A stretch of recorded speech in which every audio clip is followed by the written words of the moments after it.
Trump का Gaza शांति समझौता फंसता हुआ नजर आ रहा है। गाजा पर इजराइल की लगातार बमबारी और हमास की एक नई शर्त ने ट्रंप को फंसा दिया है। वहीं तुर्की के राष्ट्रपति एर्दोआन ने इजराइल को चैलेंज करने वाली एक ऐसी बात कह दी है जिससे नेतन्याहू का गुस्सा 7वें आसमान पर पहुंच गया है। अगले 24 घंटे में गाजा को लेकर बातचीत अब एक नए युद्ध की वजह बन सकती है। ये रिपोर्ट देखिए।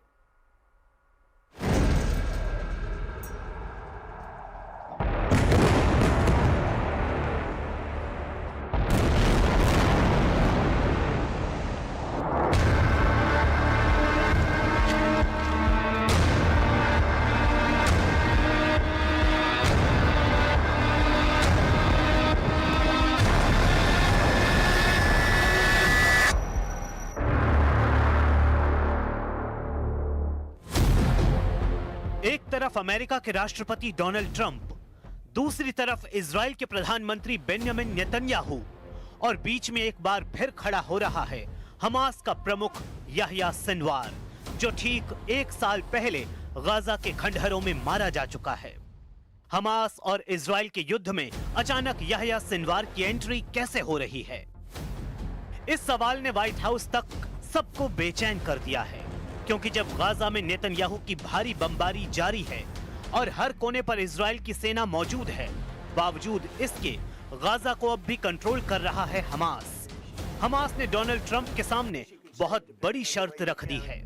हमास ने कहा है कि अगर डोनाल्ड ट्रंप गाजा पर डील चाहते हैं तो इजराइल को याह्या सिनवार की लाश लौटानी होगी।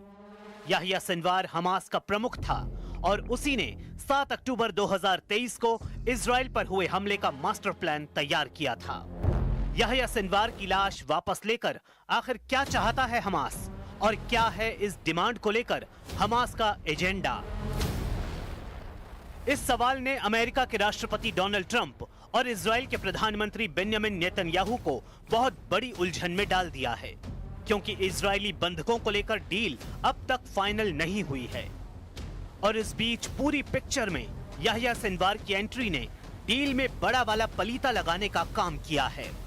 हमास की डिमांड है कि न सिर्फ याह्या सिनवार की लाश सौंपी जाए, बल्कि उसके भाई मोहम्मद सिनवार की बॉडी भी वापस की जाए, और ये शर्त डोनाल्ड ट्रंप के गाजा पीस प्लान का हिस्सा मानी जाएगी।